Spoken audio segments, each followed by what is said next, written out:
What if the answer is already waiting in the room, resting just beneath the surface of our ordinary, busy days? We do not sit here to hand down lectures from above. We gather at the table to turn the edges of the mystery over together, looking for the truth in what we share. Let us see what the night reveals. Every week, a real question arrives from our community. Someone shares a quiet doubt or a sudden wonder that we have all carried alone in the dark. Bring your perspective into the live exchange on YouTube and Facebook right now. Your comments and live questions drive the entire hour forward in real time.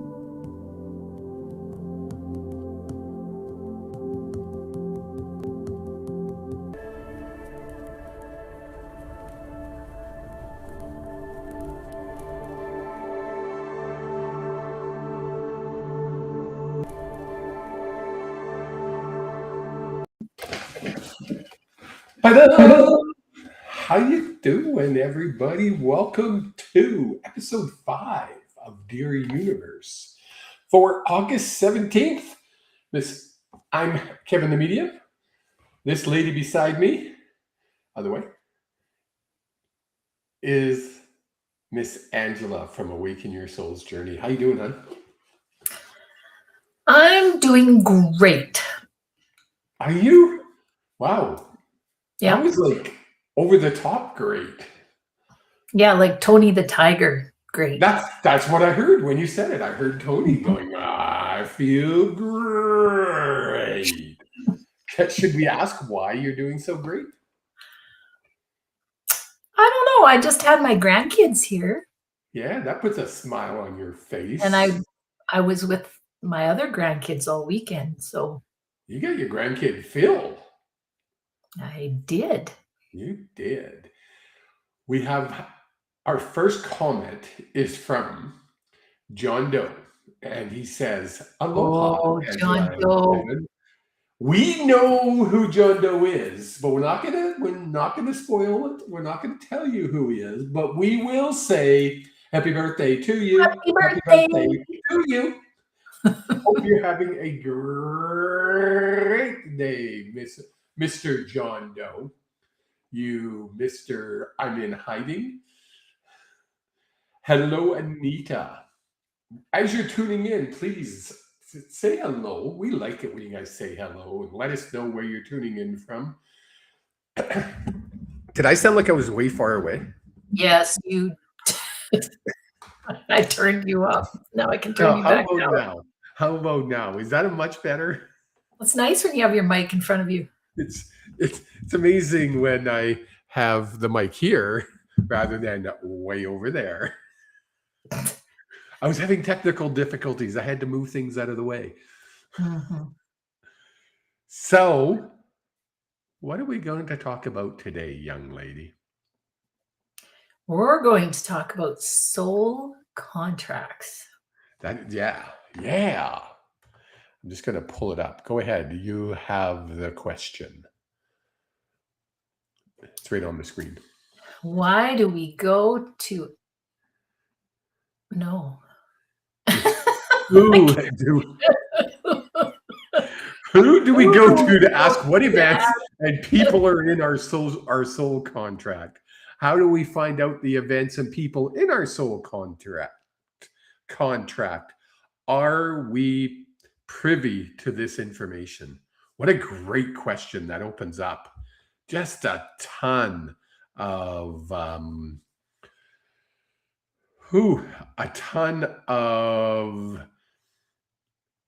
avenues that you can go down with this question. First off, I'm going to ask you, what is a soul contract? Well, the way I understand it is before we come to Earth, we sit down with our team, guides, angels, and we discuss what our visit to Earth is going to be like and what we are going to learn when we're here, what we want to accomplish, what we want to experience.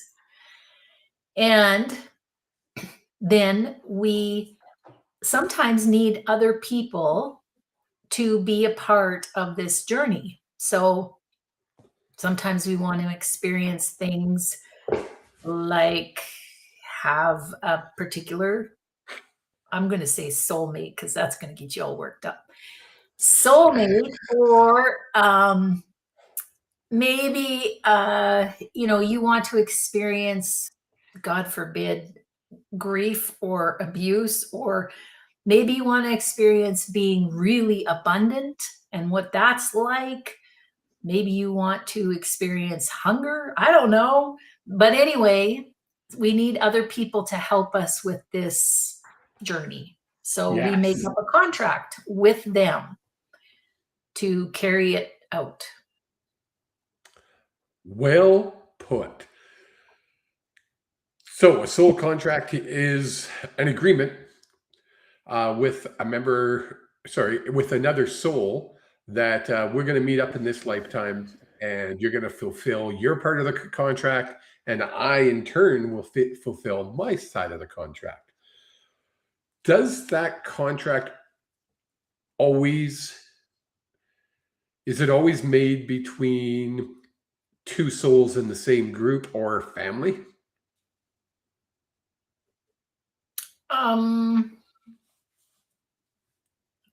I would think it would be, but Yeah, I agree.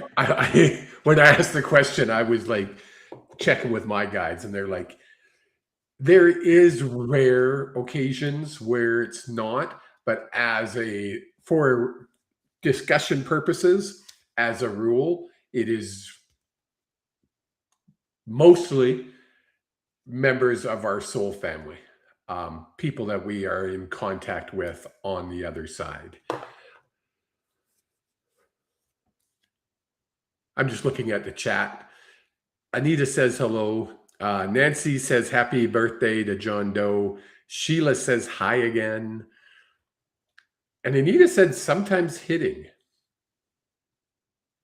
I don't know what that means. She's sometimes. hitting somebody. You better not be hitting anybody, Miss Anita. That's not nice. My future daughter-in-law, one day, hopefully, Jake, get off your butt. From Lloydminster, she is in Calgary, but she's up looking after my grandchildren in Lloyd. April Trigg from, I believe, Medicine Hat. Is that correct? Yes, I think she's from Medicine Hat. Says, what's that? I said, hi, April. And Shelley says, have you ever asked yourself, what the was I thinking when I made that soul contract? Yes.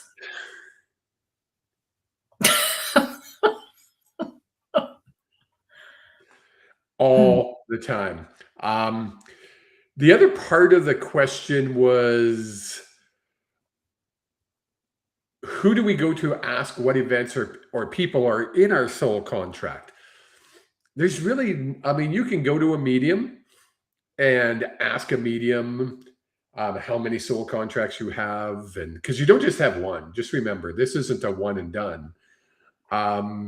But I don't believe that a medium can tell you, yeah, the guy four doors down on the right is part of your soul family and you had a contract with him. So you got to go knock on his door and tell him. How weird would that be?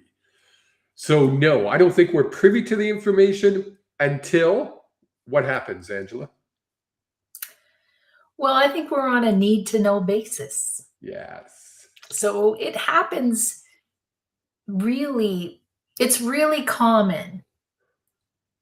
And I think I've learned over time, like people who are in my soul family or people I may be under contract with, you kind of get this feeling, and especially with people who are in your soul family, it's almost like you have the same energetic frequency, or you connect in some way that way. So you just know it's kind of cool. It is. And it's confusing at times as well, because a lot of times we'll meet somebody and we get that instantaneous, holy crap, like, why am I attracted to this person? And a lot of humans will mistake that for a romantic attraction rather than a soul attraction.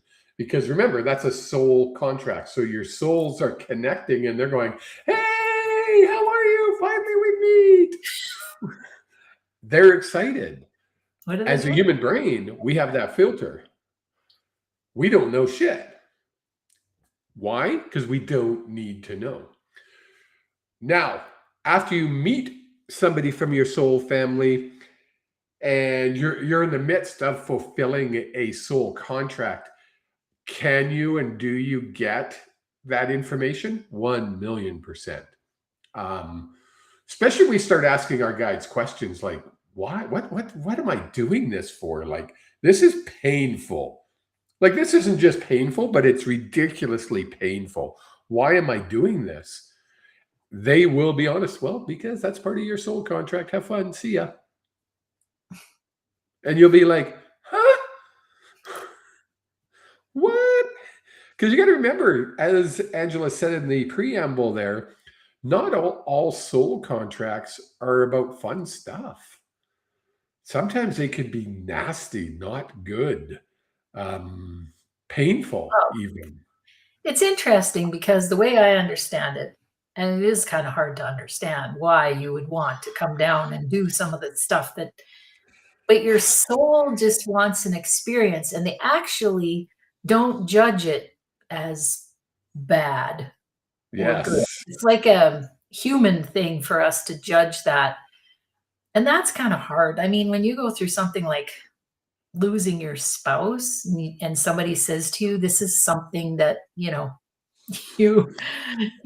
chose, You signed up for this. yeah, like, wow, that's pretty harsh. Or somebody's been abused, or there's terrible things that have happened in the world, lots of trauma. And it's like, I don't know if that's always part of the contract, but I do know a fellow by the name of Rod Schwartz who has done a ton of research on this. And yes, sometimes it is part of the contract. It's part of your growth or learning. And so that's why when you go something through like what I've went through, you come out with gifts from that.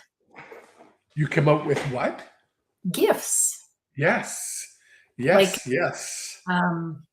knowledge or things you wouldn't have gained otherwise, I guess. And that's an easy way, I think, of knowing 100% is this a soul contract? Like, is what I'm going through something that I agreed to? When you've gone through it and you're on the other side of it and you go, oh, I learned a lot from that. Well, I can almost guarantee you if that is the case, then you 100% agreed to do it. Not always the most popular thing to say.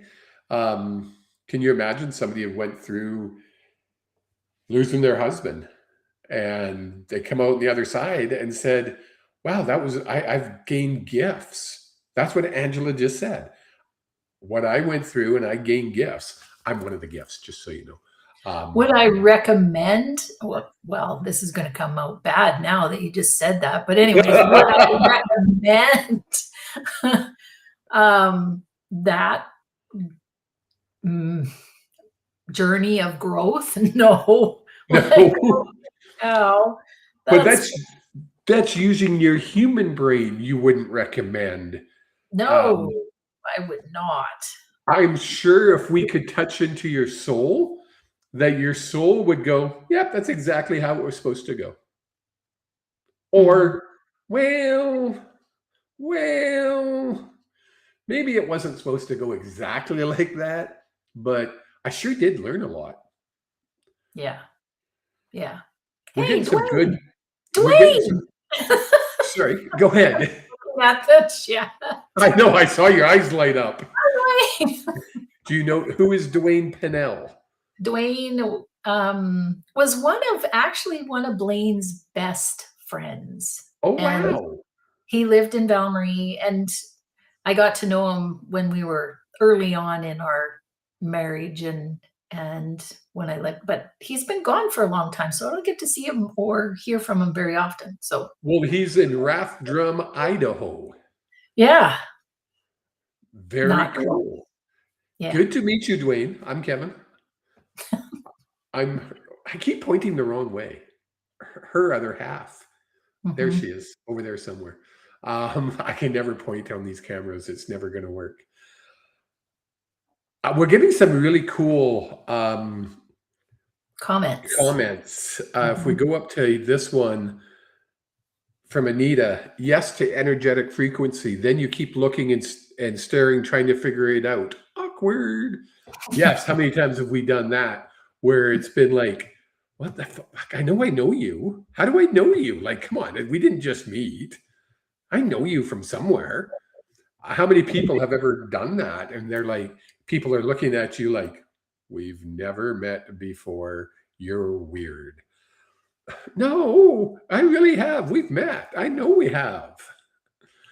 Yeah, and I've found, like, if there's people on, say, a summit or a podcast, and you listen to them, and as you're listening to them, you're like, wow, like, I want to work with this person, or I want to meet this person, or I want to talk to this person. And you just feel like there's a reason why they're here. Like, I really believe that a lot of the people that I got to work with when I was going through my grief were definitely in my soul contract to help me through that journey.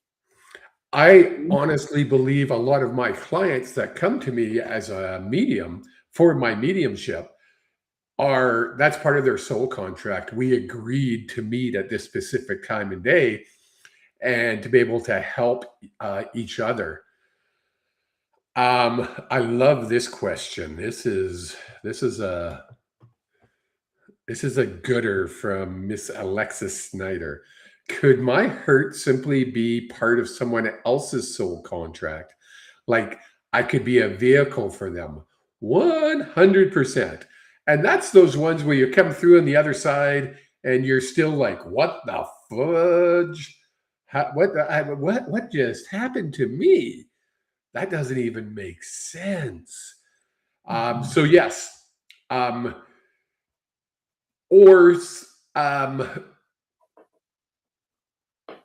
the soul contract didn't register with you, the human, properly in a lot of cases. I think we're a mirror for each other. Oh, yes. So there's triggers that happen. Why am I freezing? You're good. Okay. I think, and we got to question a little bit more when that happens, because often that person that's in your life and triggering you for whatever reason is there to help you learn. And actually, I think that once you, depending on the contract, but once you learn or gain that insight through that connection, then that connection goes away. Yes. And that's confusing to a lot of us where we're like, well, we had such a cool connection. What happened? That's the human brain not communicating with the soul on a soul level. And we become that, well, I don't like that. That's not cool. I want that connection back because that connection felt warm and fuzzy. Not that it was serving you any more purpose, but it felt warm and fuzzy. This is another great one. You guys are kicking ass tonight, guys. Keep the comments coming.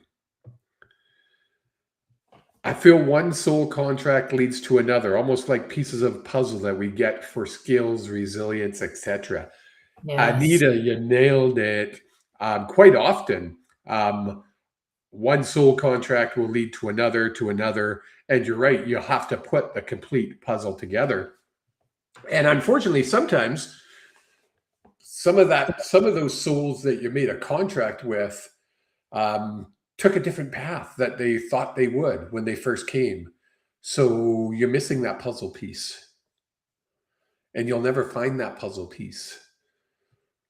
So you can never fully fulfill all the contract. That happens. It's not a bad thing. It just means, yeah, when you go home, you look back and you go, well, Lucindra, I'm trying to come up with a name that nobody uses. She didn't go on the right path, and she left Angela and I high and dry. No, we don't judge when we're on the other side. That's never going to happen. And I would like to think that, you know, the angels would be stepping in certain places like that and helping that situation along, that you wouldn't be left high and dry, that there would be, I want to think that it's an evergreen process, that even though these contracts were set up before we came to Earth, that subconsciously our higher selves are renegotiating where we need to. I almost spit water on my nose. I only do that because Angela's constantly wanting to renegotiate with her guides. Renegotiate. Negotiations. Come on, get in here. I'm going on strike. There was a moment today where she wanted to renegotiate. That's hilarious. You know, it's interesting you say that, because do we at times, because there's no guarantees before we get here where we're going to be, where we're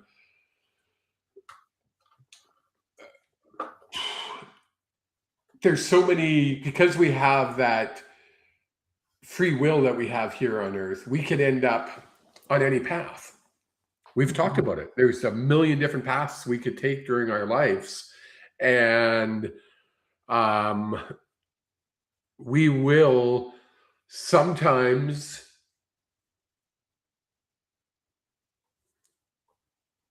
this is your fault, Angela, that people are asking, when will I meet my soulmate? We're going to get to there. We're going to get there, Kathleen. Trust me.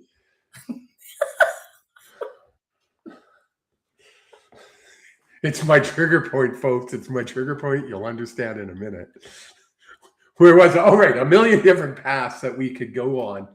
So a lot of times, will you fulfill all your soul contracts you have? I don't think so. I don't think that's a necessity before we return home.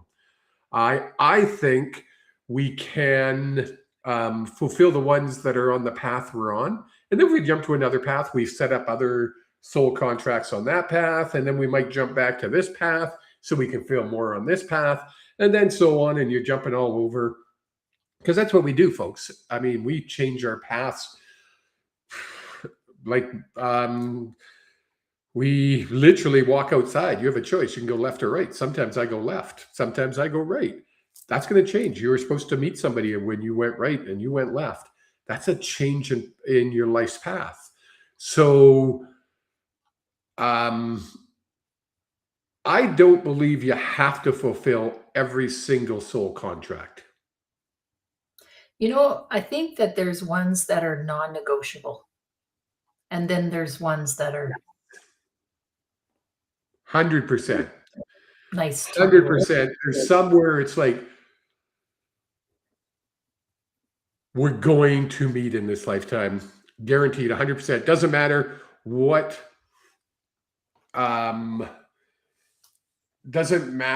path we're on. Each and every single path leads to us meeting at some point in our lives. Mm-hmm. So let's have that unbreakable soul contract. I believe that for sure. It's funny because I'm reading some of them not making sense. I want to go down this path now. Miss Kathleen Seafelt, my my son-in-law's mother. So that makes her my mother-in-law? No. No. Mother-in-law through marriage, we'll call it. I have no idea. No idea. Is part of the family. Kathleen asks, when will I meet my soulmate? Oh my God. If we believe in soulmates, this is what we do. And we do.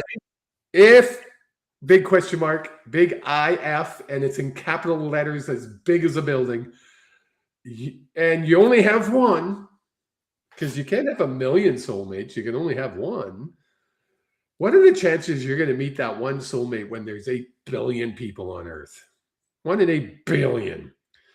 Now, do you have what I just talked about where you got a contract with another soul that you will meet up in this lifetime? Yes. That's not a soulmate. That's a contract. That's a soul contract. That's not a soulmate. She disagrees, folks. Go figure. Go ahead, young lady. Give your version of that side of the discussion. I believe that there are soulmates, and I believe that Blaine was a soulmate. And I have my reasons to think that, to believe that. Yep. And I also think that there are something called twin flames. There are all different kinds of relationships, romantic, not romantic, friendships, whatever. But to me, a soulmate is a non-negotiable.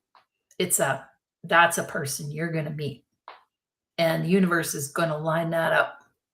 It's going to happen. Now, do we all meet our soulmates? I don't know. But then you would have to, though, if what you're saying is I don't know if true. everybody negotiates that. I don't know if we all do that.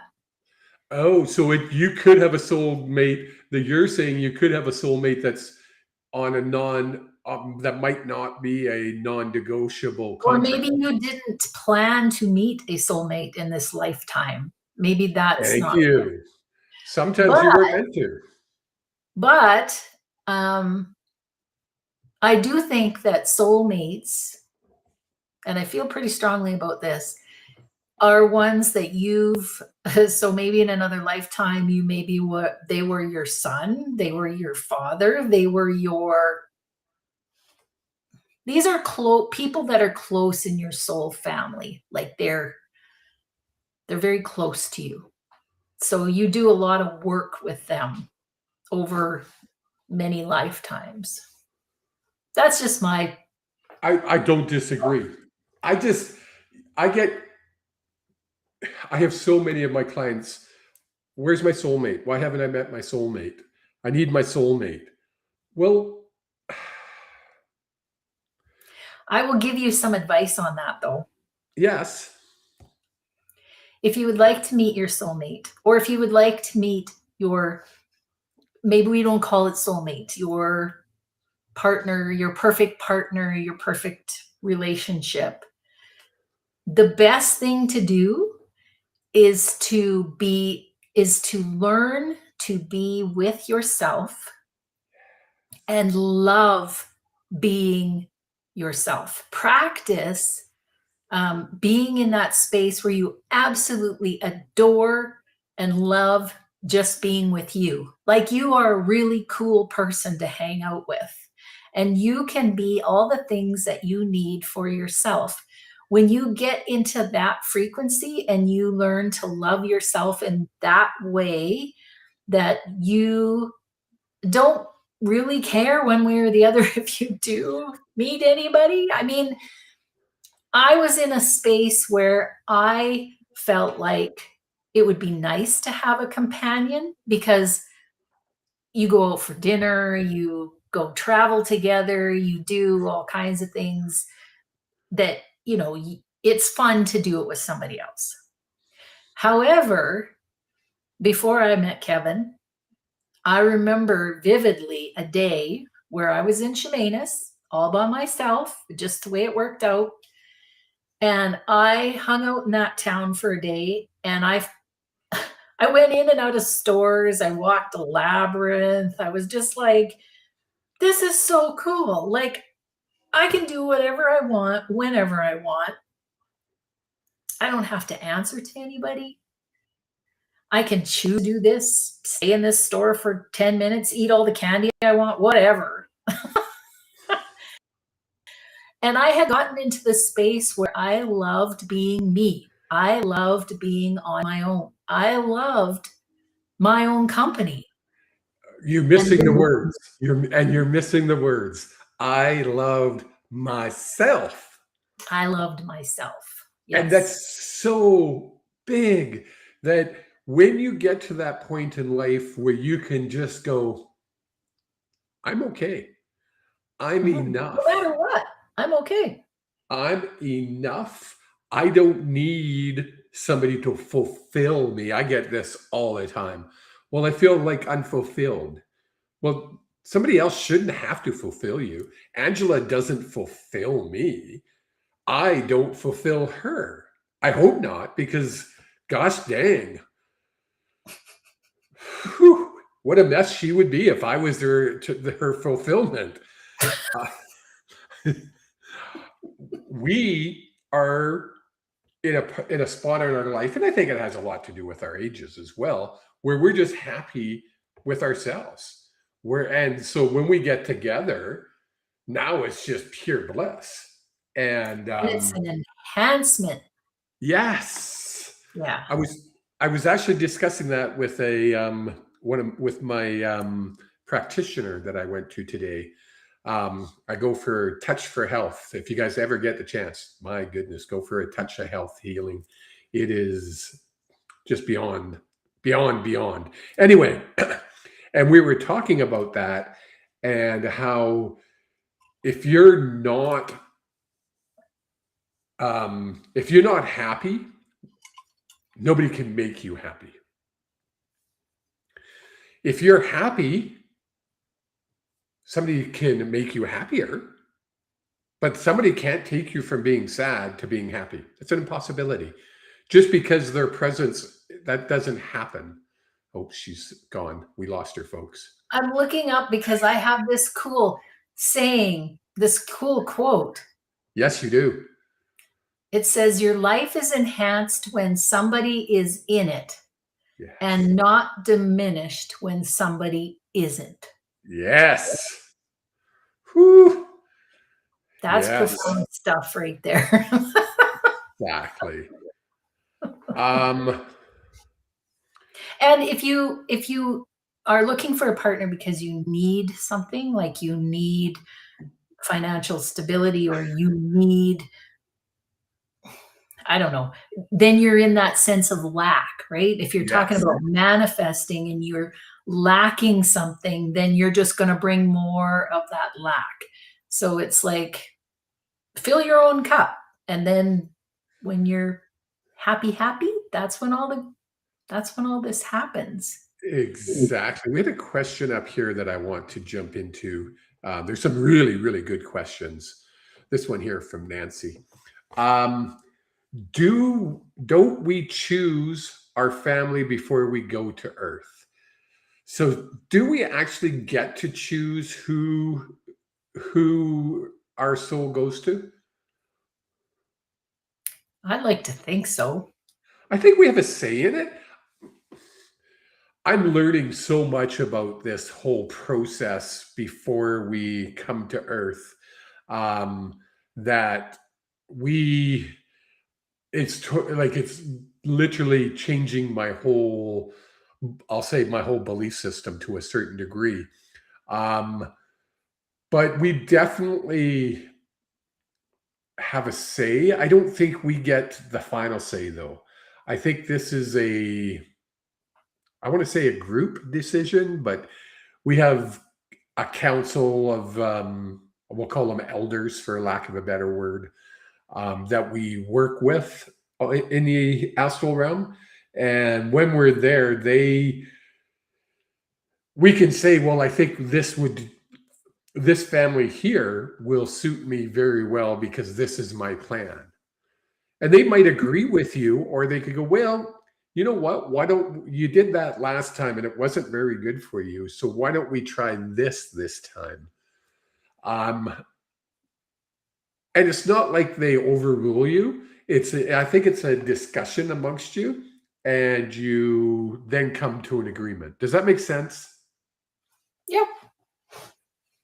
Because it's different. We can't comprehend what happens over there when we try to use this thing, No. which is our human brain, No. because we don't have the human brain. So when we're there, we're dealing in absolute love. And so there is no judgment. There is no ego. There is no being pissed off because you didn't get your way. I wanted to be with a rich family. Yeah, you sent me here, and gosh dang it, I was brought up in East Vancouver to a poorer family. What the hell is going on with you? And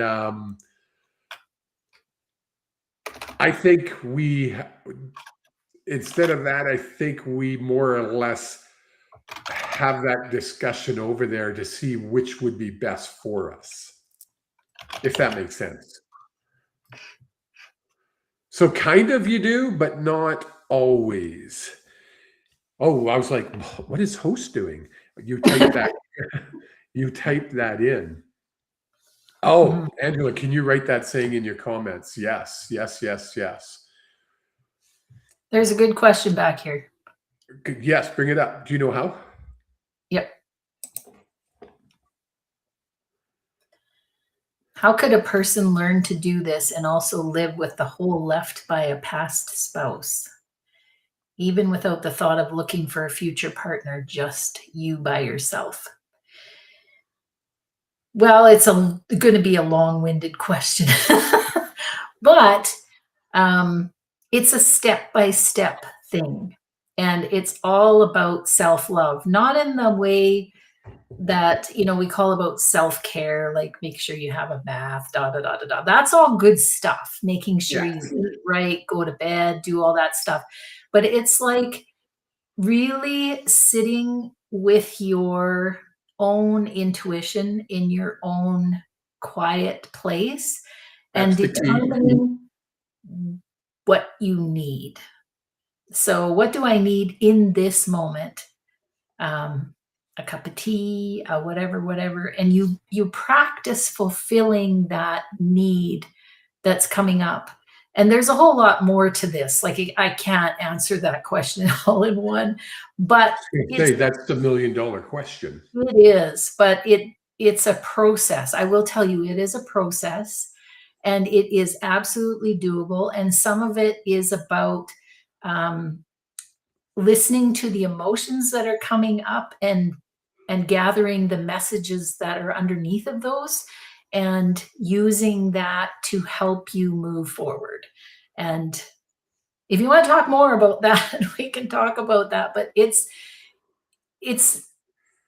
seems really complex, but I need to know your particular place, and I need to help walk you through that kind of. It can't be just, it's different for everybody, how you feel. Yeah, it's definitely not a cookie cutter answer. It's not, if you follow steps A, B, and C, D, you will be perfect. Yeah, that unfortunately, because that's when I went to my grief coach. That's what I wanted. Just tell me what to do so that I can feel better, so that I can move.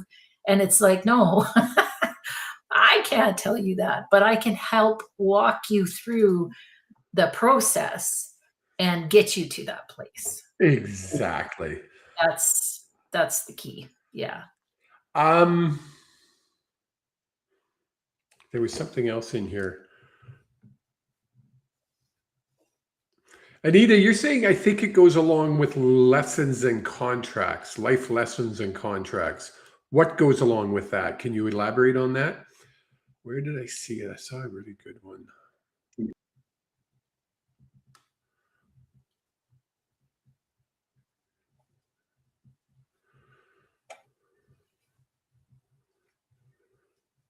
There it is. It's back to actually the question, the topic tonight. So if you don't follow through with your soul contract, how far off on your planned path does it take you? Well, that's the thing, Shelley, is we don't just have one path that we're supposed to be on. It's not like we have this one path that's wider than the rest, and we kind of wiggle and waggle through that path and bounce off the edges. Then we fall off, and then we get a tow truck to bring us back on. We literally have a million paths that we can choose. That's why I'm constantly saying to people, there is like a no wrong decision when you're choosing a direction to go in, because every direction is planned. Now, do some directions make your life a little harder or a lot harder? Yeah, but it's not wrong. That's just the path you've decided to go down. I talked to a good buddy of mine who's recovering AA, and I tell him quite often that he chose to walk down that path of being an alcoholic. And it made him who he is today, because if he hadn't walked down that path, he couldn't be doing what he does today. And it was important that he ended up doing what he does, which is now he's now a sober coach. He couldn't do it. You can't be a sober coach if you've never been where these people are. It's an impossibility, I think. Does that make sense, Shelley? I hope so. You had something there, Miss Angela. Well, I'm talking to Alexis now because I feel we lost her. I feel like I didn't answer that, and I feel like I can't. But I just want to make sure that I acknowledge her in the space that she's in, because I know. I don't know exactly how you feel, but I have a pretty good idea from what I went through. And I feel like that's the first thing, is really acknowledging how you feel, because you do feel that, through suggestions and things at you until you've been acknowledged in the space that you're in. And I think that's really important. So that's why I was writing. Well, it's funny because it's exactly what I was saying to Shelley, is you couldn't be doing what you're doing if you hadn't gone down the path you did. If you hadn't lost Blaine, you would never be able to be helping so many souls heal from the process of grief. You wouldn't be able to do it. But because you went through what you went through, you chose that path. As hard as it was, you're able to now look back and go, not only I have Kevin, that's my biggest gift, but I also am able to help a whole bunch of souls go through this process. Folks, she's not listening anymore, because if she would have went, "You're my gift." That's what she would have done normally. So she is distracted, folks. Now you're taping as Kevin the Medium. That's kind of cool. Oh, how did I do that? I'm not really sure. I just wanted to reply to her. So you're good. You're good. She understands what you're saying. She totally understands. Can we have you back now? I'm back. I just feel for her. I know. I know you do. And it's again that you chose that path. Was that a soul contract? Maybe. Was it? And in the end, does it matter? Because really, it's like we had to go through it, right? So we're here regardless. And it's one of those, if they would have chosen a different path, then Angela and I would never have met. And we would never have been able to do what we're doing. True. But we would both still be on our paths of doing whatever it is we do. We just wouldn't be doing it together. So back to the original question. What are soul contracts? I think we answered that. Are we privy to know prior to, can someone tell us who we have soul contracts with? No, we can definitely say, yes, that was a soul contract. In some cases, not 100% all the time, because again, as Angela said, it's a need to know basis. And if it's going to serve your higher and greater good, they'll probably let you know.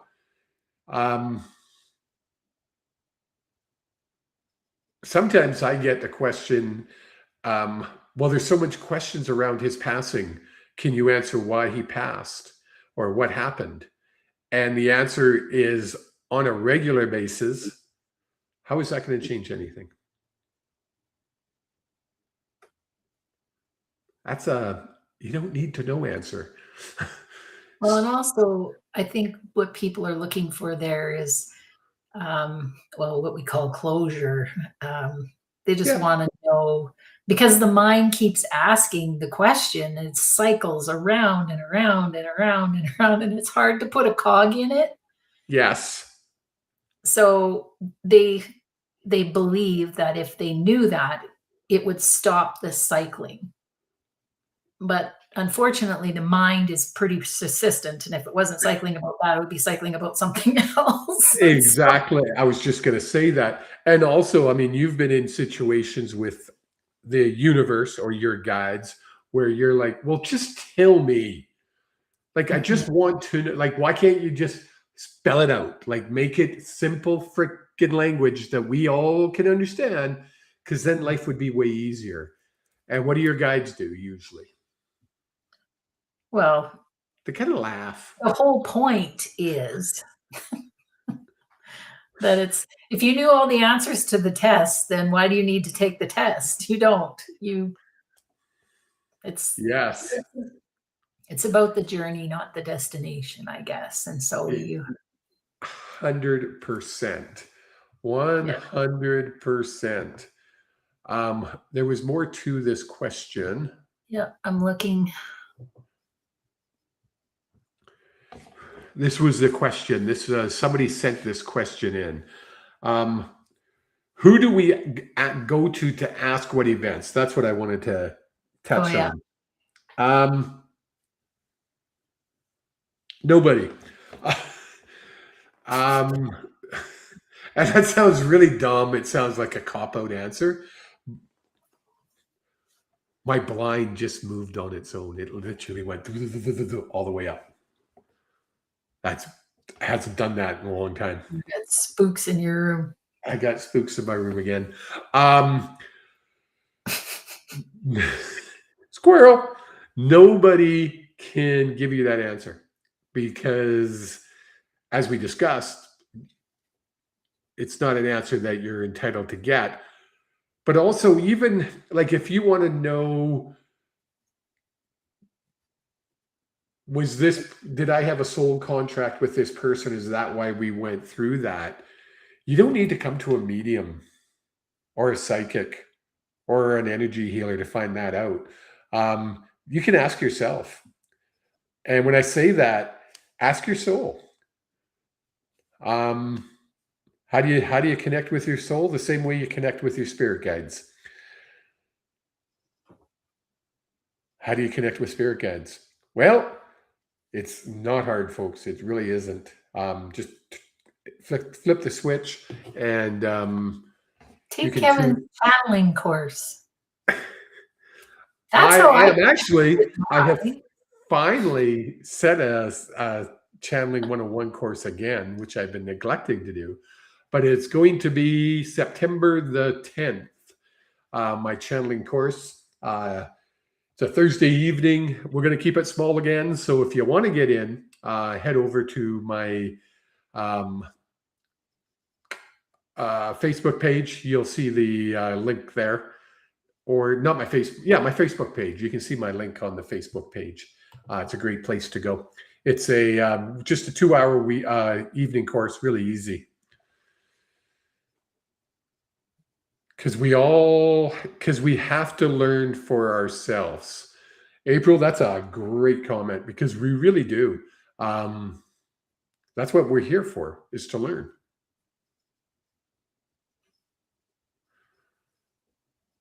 You have anything else there, Miss Angela? There was another part of this question and it goes along with our purpose here. Yes. So how do we know if we've fulfilled our life's purpose or our mission? Like, how do we know that we're actually on the right track or we're doing what we're supposed to be doing? We, again, can check in with our guides on a regular basis and literally ask them, am I on the right path? Am I going down the right path? Is this the best path that's serving my highest and greatest good? They will tell you. And quite often with my clients, I'll be like, wow, your guides are so happy. Like you're on the path that you're supposed to be on. Now, let me finish. I'll finish. Yeah. You are on the path you're supposed to be on August 17th at 7:51 p.m. This is your perfect path for this exact moment. Now, if you had changed something 12 days ago, maybe this wouldn't be the perfect path. But for this moment, for this exact time, you are doing exactly what you're supposed to be doing. I can almost say that to everybody because you're on your perfect path. You are on the path you're supposed to be on. Is it your easiest path? Well, maybe not. I think too, you know that you're on the right track when you're having fun, when you enjoy it, when it's something that you love. Because I think the whole point of being on this earth school, other than learning, is to enjoy it, Yes. to chase your joy. That's really what we're here for, is to just chase our joy. And if you're enjoying what you're doing, then you're likely on the right track. If you're not, then you may be in a transition phase, like in between gathering information that you need to step onto your new path. But generally, you know when you're on the path. Yes. I love this comment by Alexis. Our spirit guides can give us guidance without giving us the answers. Oh my God, Alexis, on a regular freaking basis. They will give us guidance, and then you look up and you're like, but that's not the question I asked. And they're like, well, that's the guidance we're giving you in accordance with the question you asked. So you might ask, is this the right job? Is the job I'm applying for the right job for me? And their answer might be, it'd be beneficial for you to take a typing course.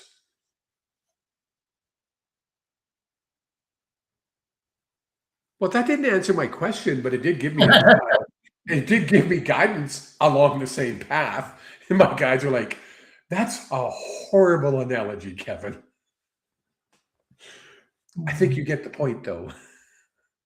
So yes, will your spirit guides give you guidance without giving us answers? They do it on a daily basis. Because sometimes, like Angela said earlier, we're not entitled to the answers of the test. Until we go home and this lifetime test is over. Notice I said this lifetime test is over because I don't think we ever stop learning. Until this lifetime test is over, then when this lifetime test is over and we go home, we will get that universal knowledge and we'll get all the answers. And then we'll look back and we'll do a life review with our peeps over there. And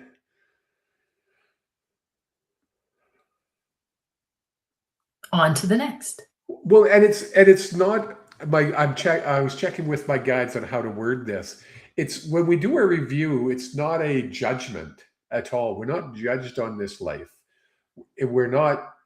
It's not like we get a passing grade or a failing grade, because that's not how this journey goes. It's what did we learn compared to what we had set out to learn.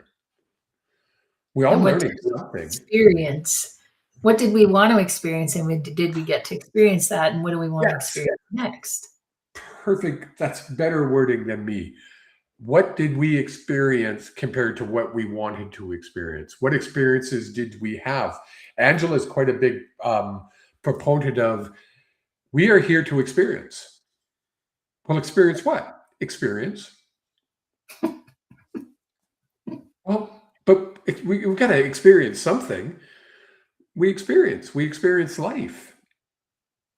We're just here for the experiences of life. Holy, I got goosebumps on my goosebumps on that one. And I think, the whole path, they're giving us breadcrumbs. We call them breadcrumbs all the time because it's like, you're just following the breadcrumbs. We want the loaf of bread. Yeah, they give you a little bit of information. You go, ooh, you take that, move with it, and then you're waiting, right? It's like, how am I going to be shown that I'm on the right path and that I'm going in the right direction, or which direction I should go next? It's a little breadcrumb. It's a small little piece of information. It's never the big picture. Somebody, it's a birthday boy, was asking, have you used the pendulum to ask your guides, ask for guidance with your guides? I happen to have behind me, I don't know if he's asking because he saw that, but I have my board and I have my pendulum. I don't use it as much as I used to, but I definitely do.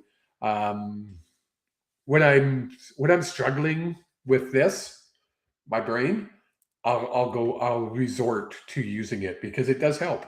Another one that helps is the energy flow. And I've taught people this one quite often, is when you're in that flow, your arms just move so naturally. When it's out, you can feel it. It's an easy way to tell if you're in the flow or not in the flow. Oh, go for it. This is what helps. Yes. What was that? A lot of people won't know what that is. What did you just hold up? My cards help. Yes. Yes. But sometimes, the pendulum, I've used the pendulum too. And the pendulum is a very yes-no thing, right? Like it's like, yes, no, yes, no. And mine's got yes, no, and rephrase and maybe. Okay. And to me, you have to be a little bit careful about the questions you ask. Well, I guess you always have to be careful about the questions you ask, even with the cards, because you might not want the answer. Well, yeah. Well, and also, I think sometimes with the pendulum, we can interfere a little bit. Like, yes, you have to really you have to sit back, and if you really want the answer to be something, I think it's hard not to skew that. It's true. It's true. You can a little bit easier to be more. I think with anything, we can make anything lean towards how we want it to when we're trying to answer our own questions. That's why even after multiple thousands of readings, I still go to a practitioner for healing. I'd be a crazy man not to. If you're ever going to a any spiritual practitioner who isn't constantly trying to improve themselves, Second guess who you're going to. Because we're all should be always healing in some way. And I believe it's called growing. Sorry. Go ahead. I believe every coach should have a coach. Yes, 100%. 100%. And sometimes it's hard to find yours. I found mine by accident. I found mine trying to heal my ankle. And it's turned into something way cooler. So, and that's what I was talking about, folks, when I was talking about Touch for Health. Look it up. It's very, very cool. Well, that brings us to the full hour. That was a fast freaking hour. Oh, I love Anita's comment. When you talk about her bread, they leave breadcrumbs. Yeah, the breadcrumbs and then you're lost. It's not an untrue statement. Damn birds. Now, but when they've eaten the breadcrumbs, it's not very funny. That's hilarious. Too funny. Folks, this is exactly what Angela and I had in mind when we came up with, my guy goes, yeah, you guys came up with it all right. When the guides gave us this idea of Dear Universe, was exactly what happened tonight, was that interactive back and forth. We had over close to 20 people in our audience tonight. And a lot of you were actually participating and asking questions. And that's what this is about. So if you have a topic you want us to discuss, send it to us. It doesn't have to be like a deep, dark, mystical question. It could be something simple. You never know what's going to trigger us.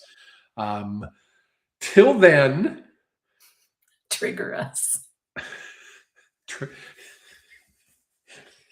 I'm going for ice cream. Speaking of triggers, when we get down here, we're going for ice cream. We're going to the co-op for ice cream. Till next week, folks, next Monday, same time, we will be here doing the same thing with a different topic. If you would love a reading with both of us, that is called the Healing Heart Session. Please go to healingenergy.world. Did I get that right? Yep, healingenergy.world, and the session is Healing Hearts. Yes. If you want just a mediumship session with a moi, you can find me at kevinthemedium.ca or on all my socials, the same Kevin the Medium. If you want some cool ass healing that can be done remotely, again, healingenergy.world. You can check in with Angela. She has some cool specials on. I think you're still offering your 3-pack special, are you not?